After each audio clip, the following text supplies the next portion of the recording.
even more. A person who protects their image before they protect your trust is already choosing themselves over the marriage. That does not mean you have to become cruel. It means you need to get clear faster than your feelings want you to. The night my wife spent our anniversary with her ex, I was standing under the yellow awning of a crab house near the harbor, checking my watch every 30 seconds like a man trying not to look up. It was early October in Baltimore, the kind of cold that slips under your collar without earning the right. I had a reservation for 8, a wrapped box in my coat pocket, and a wife who had texted me at 6:15 saying she got held up at work. At 6:42, I opened Twitter and saw a picture of her laughing beside another man, her hand around a coupe glass, captioned, "I do not owe anyone an explanation." If you already know this anniversary is about to go completely wrong, take a second to like this video, share it with someone who loves real relationship drama, and subscribe for more stories about betrayal consequences and unforgettable revenge. And tell me in the comments right now, if your spouse posts a night out with an ex on your anniversary, would you confront them immediately or stay silent and plan your next move? That is how she wrote it too. No explanation. Explain, like she was typing too fast or too pleased with herself to care. The tweet sat there under her smiling face like a dare. Then came the second line beneath it. Real women do not ask permission. I knew the bar at once because of the blue tile behind the counter and the ridiculous citrus peel twist they put in every drink. It was a place called Juniper Room in Mount Vernon, where she once told me the lighting made everyone look expensive. Her ex, Terrence, was in the photo with her, leaning in easily like some door had never fully closed. My name is Malachi Brooks. I was 36 that fall, a transit electrician for the city, which meant I spent my days in a maintenance bay under fluorescent lights, keeping buses alive long after other people would have pronounced them dead. I liked work that could be traced. Wire to fuse. Problem to cause. Damage to repair. Marriage, I learned, is not like that. My wife, Nia, was 34 and worked as a development director at a small arts nonprofit that hosted donor dinners full of white wine, soft jazz, and people who said community like they had invented the word. She was smart, polished, and very good at making bad behavior sound principled. We had been married 4 years. Together, almost 8. We lived in a narrow brick row house in West Baltimore on a block, where everybody noticed everything but pretended not to. Ms. Coles next door watered her mums in house shoes and knew which couples were fighting by the way their screen doors shut. On Saturdays, Mr. Dennis down the alley played old gospel from a garage radio while he fixed bicycles for neighborhood kids. Nia used to say she loved our block because it felt lived in. I loved it because it kept me honest. You cannot fake steadiness in a place where your neighbors have seen you carry groceries, grief, and busted furniture. That anniversary was supposed to be simple. I had taken the afternoon off, gone by Lexington Market for her favorite peach cobbler from a stand with a line out the side, then stopped at a jeweler in Charles Village to have my mother's bracelet clasp repaired. The small wrap box in my pocket was not a ring. We were already married. It was the bracelet, cleaned and fixed, because Nia had admired it in a photo of my mother for years. I thought it would mean something that I was ready to hand her a piece of my family history. Looking back, that detail still stings in a quiet place behind my ribs. I did not call right away. That surprises people when I tell this story. They imagine Rage first, volume first, a man slamming his pride around like a chair in a cheap play. But when I saw that tweet, I did not feel rage. I felt my mind go extremely still. The kind of stillness that comes when your body recognizes a danger your heart is not ready to name. I sat on a bench outside the restaurant and read her post again. Then I clicked her profile and found a second tweet posted 3 minutes later. Insecure men always want a woman small enough to manage. I knew then it was not an accident, not a misunderstanding, not one drink that turned into awkward optics. She was building a case in public before I had even spoken in private. That told me 2 things. 1, she expected I would object because she knew this crossed a line we had discussed before. 2, she wanted witnesses before consequences arrived. Nia had a habit of narrating events in a way that made her the only person with dimensions. Everybody else became an obstacle, a stereotype, a lesson. If she was free, then somebody else had to be controlling. That was how she kept her conscience from getting in the way. I canceled a reservation with a hostess who looked at me with careful pity. I thanked her, which I regret only because my voice sounded so normal. Then I walked to my truck and sat there without starting it. The harbor was crowded, horns in the distance, a siren somewhere uptown. A couple crossed in front of my headlights, laughing over a paper bag of fries. I opened our text thread. At 5:58, Nia had written, "Do I need a coat or is the place warm?" At 6:11, "Please tell me they have dessert." At 6:15, "Baby, emergency board thing. I may be late. Go ahead and order me something pretty."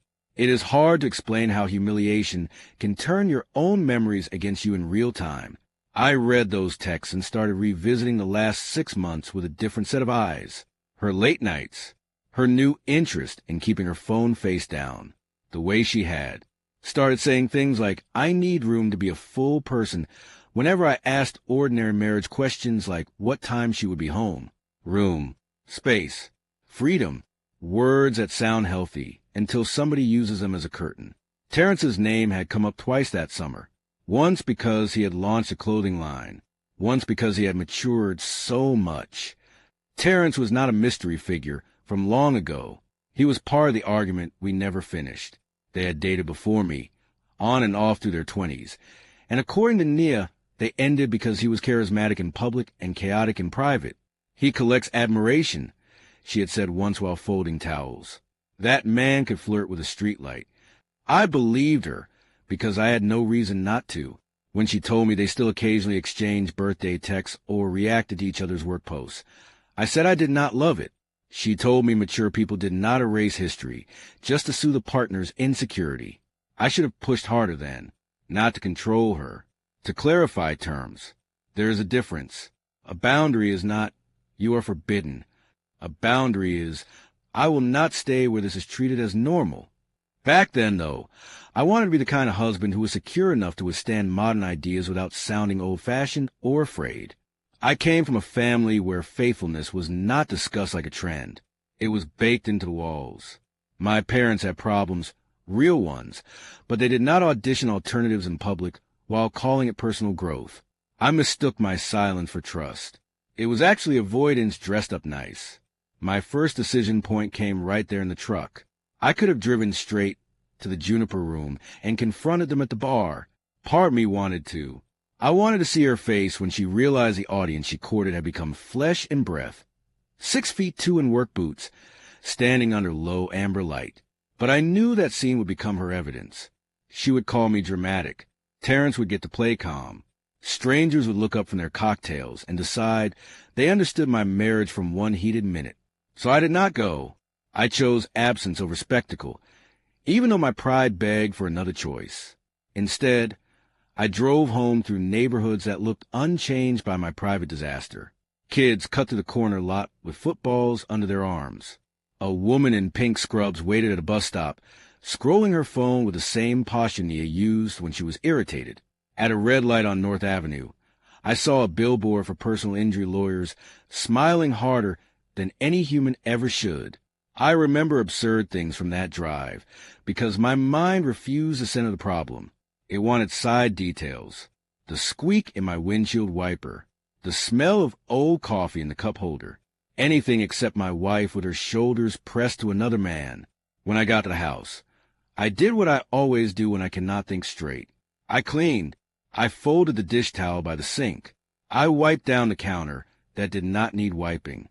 I put away the good glasses I had set out for the bourbon she said she wanted after dinner. Then I sat at the kitchen table under the humming overhead light and opened Twitter again. She had posted a third time. Not a photo this time. Just text. Some people hear wife and think of ownership.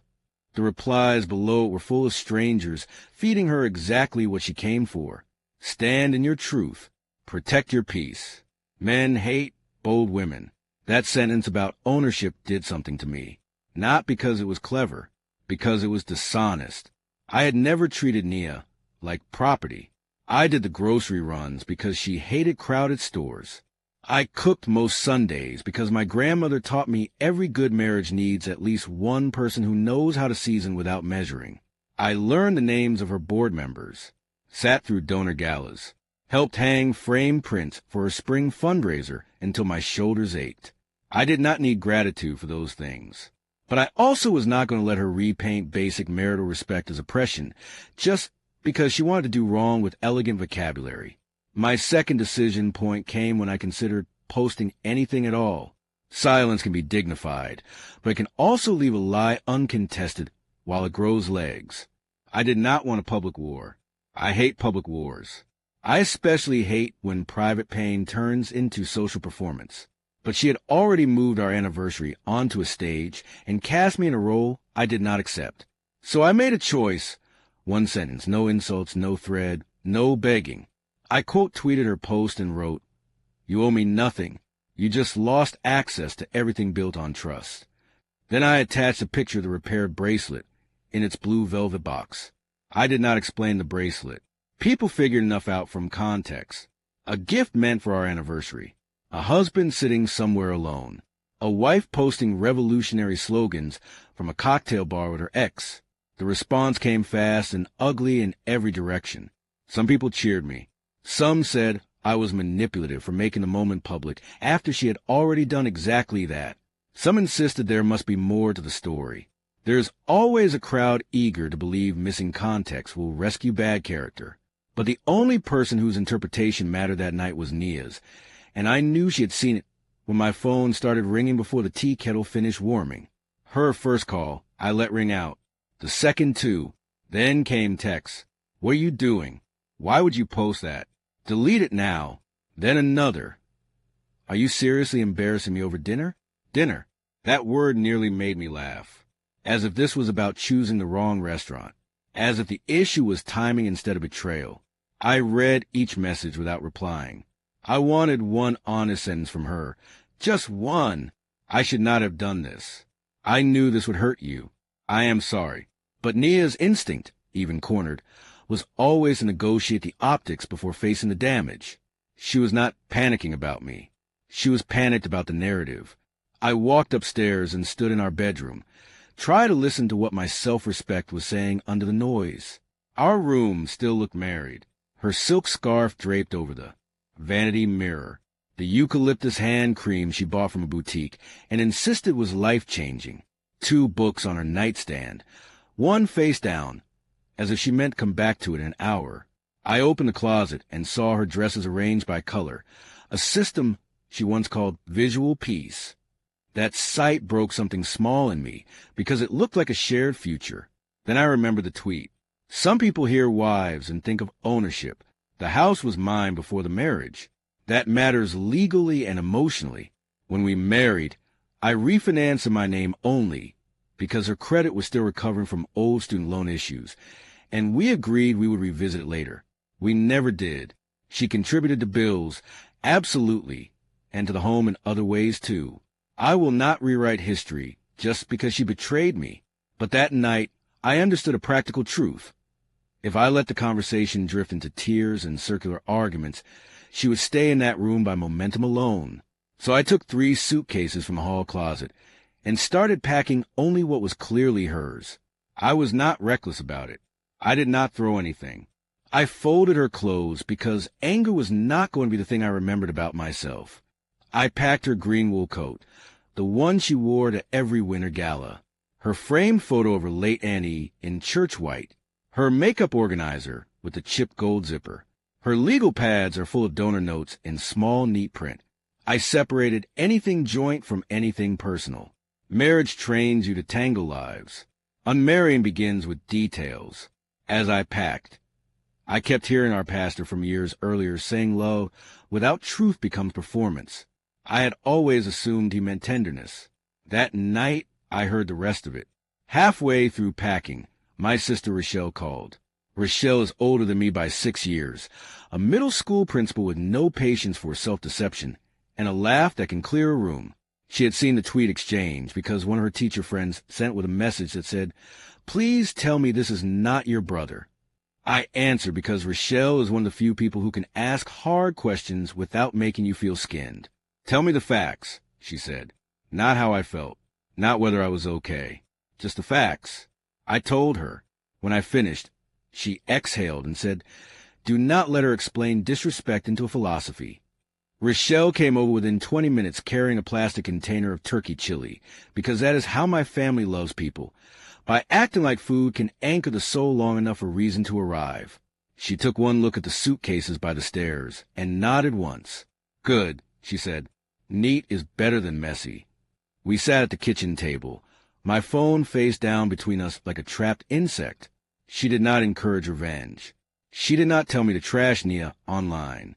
She just reminded me of who I had been before the marriage made me too willing to absorb confusion. She can be sorry, Rochelle said. That does not mean she is safe. Nia got home a little after 10, not to a locked gate like in some dramatic video, but to a deadbolt I had changed in 3 suitcases on the front stoop under the porch light. Rochelle stood beside me in the living room while I watched from the window. Nia's heels hit the concrete in sharp little strikes. Terrence's black SUV idled at the curb for a few seconds before pulling off. That detail mattered more than I expected. He did not even walk her to the door. Whatever story she was selling online, he was not trying to help her carry it inside. She stared at the luggage, then at her phone, then banged once hard on the door. I opened it with the chain still on.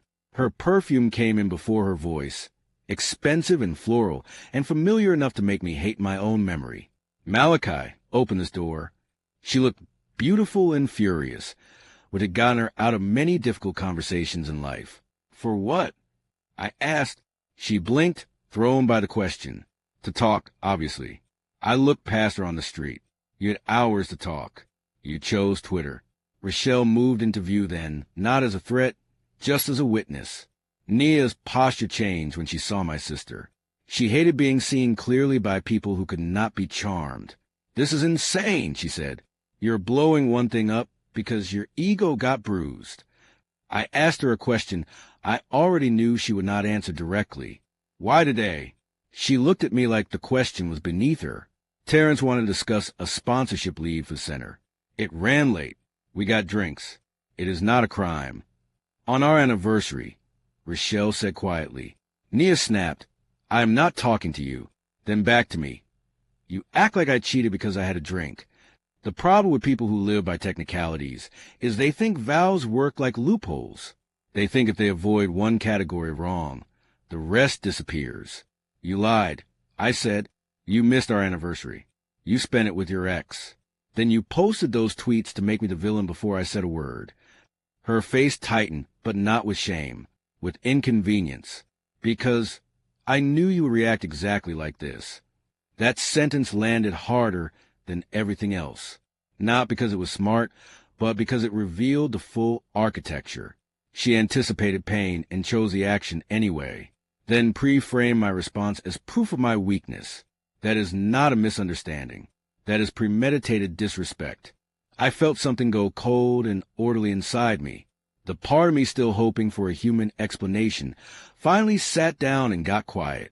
I handed her a folder. Inside was a cashier's check for the amount she had put toward the upcoming month's utilities, plus a handwritten inventory of what I had packed and what still needed pickup. I had written it while Rochelle heated chili. Practicality is underrated in moments like this. It keeps grief from slipping into the theater.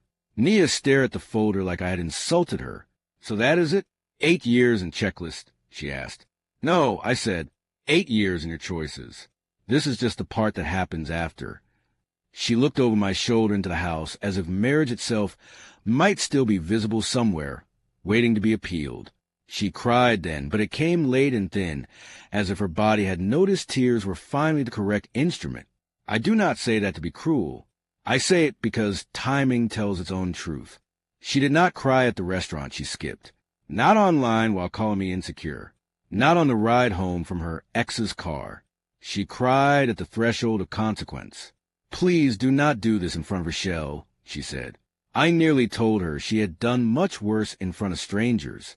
Instead, I said, call your mother, call a friend, but you are not staying here tonight. Then I closed the door.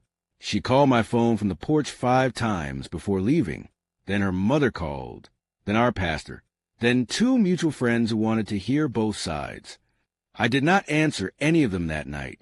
I sat at the kitchen table with Rochelle, and finally ate the chili, though it tasted like warm cardboard because shock flattens flavor. Around midnight, I heard rain start tapping the front windows.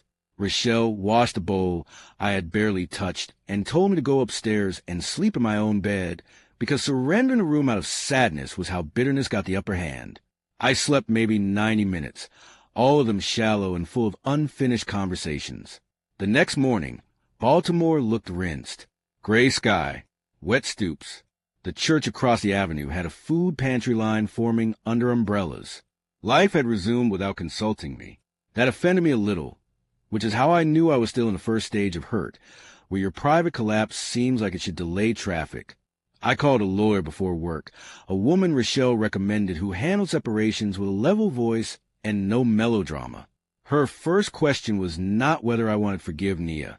It was whether there were shared accounts, shared debt, or any property that needed protecting immediately. That question steadied me in a way prayer had not yet. Over the next week, I learned how slowly consequences actually move compared to the speed of humiliation. Twitter had turned our anniversary into a spectacle in under an hour. Real life required forms, signatures, mailed notices, calm explanations at the bank, and a spreadsheet for recurring bills. Nia moved into her cousin's condo in Randallstown. Then, according to the rumor chain that always forms around fallen couples, she spent 3 nights at her mother's house because the cousin needed space. That detail might sound petty to mention, but instability often arrives wrapped in the same language that justified the original betrayal. Everybody wants a room until the room has a mattress and a deadline. She sent me emails after I blocked her number. Email makes people sound smarter than they are, or at least more rehearsed. In the first one, she said she was sorry for the optics. That phrase told me everything. Optics. No harm. Not deceit. Not dishonor. In the second, she said she had been feeling unseen in the marriage and made a reckless choice out of resentment. That was closer to truth, maybe, but still built to distribute blame evenly. I replied once. Only once. I wrote, feeling unseen is a conversation. Publicly shaming your spouse with an X is a decision. Those are not the same. Then I stopped feeding the loop. The bracelet stayed in its velvet box on my dresser for months. I could not give it to anyone else. Obviously, could not return it.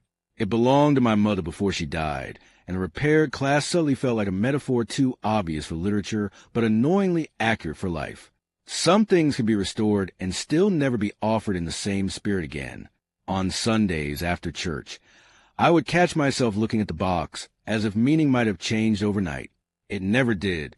My mother's bracelet taught me a hard lesson that fall.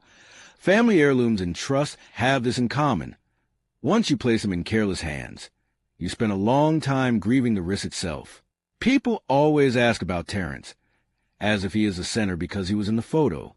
He was not. He was a tool, a symbol, an accelerant. The Rayall injury came from Nia's willingness to turn our marriage into proof of her own fearlessness. Terrence texted me once, surprisingly, a short message from an unknown number.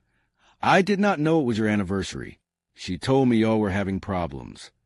I read it 3 times. Maybe it was true. Maybe it was an attempt to rinse his conscience with partial honesty. I did not reply.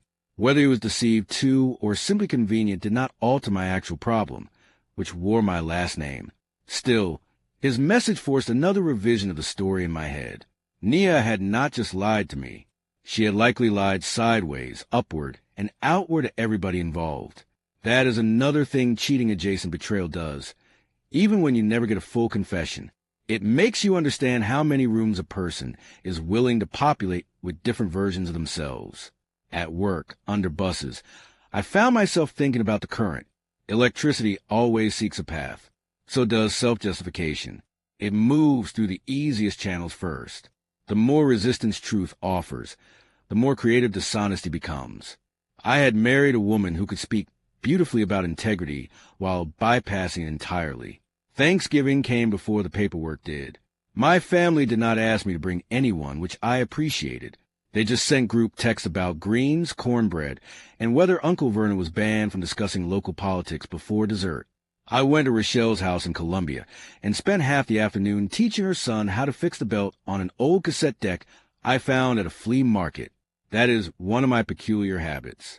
I collect broken radios, tape players, and turntables, not because they are worth money, but because I trust old machines more than trends. They tell you what they need if you listen closely. My nephew said, "Uncle Kai, why keep stuff people threw away?"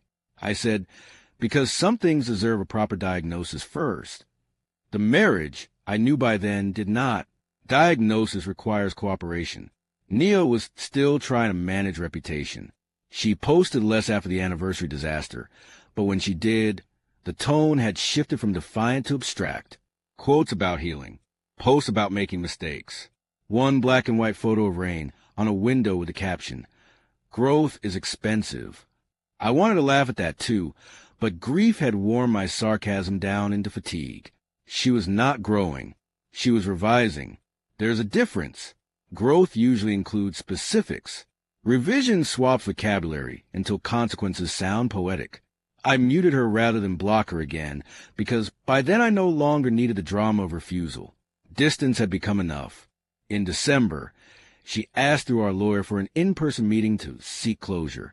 That phrase is another one I no longer trust.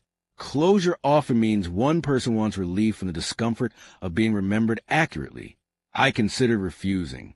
Then I considered accepting just to satisfy the old version of me that still wanted a final coherent answer.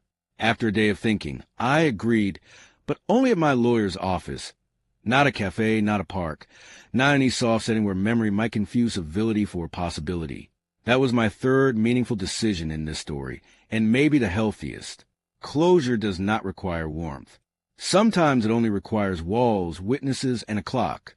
She arrived in a camel coat I had once told her made her look like she belonged in old photographs of ambitious women. She looked tired now, not ruined, not tragic, just diminished by the effort of living inside competing stories too long. When we sat down, she apologized more cleanly than she had before. "I wanted to hurt you," she said, eyes lowered to a legal pad she never wrote on. "Not like this. I thought if you looked jealous, I would feel powerful." I believed that sentence because it was ugly enough to be true. Some people cheat for thrill, some for escape, some because resentment matures into a hunger for proof that they can still move your soul around. "Why were you so angry?" I asked.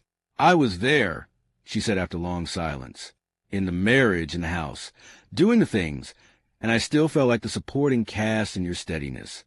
That answer was honest in the way broken mirrors are honest. You can see yourself, but not without distortion. My steadiness had become, to her, an accusation. My routines, my work, my loyalty, all the dull, unglamorous things that hold a life together had made her feel less vivid. That was never something I could have solved with better flowers or deeper talks, because the problem was not neglect. The problem was that she required turbulence to feel centered. I did not comfort her. I also did not attack.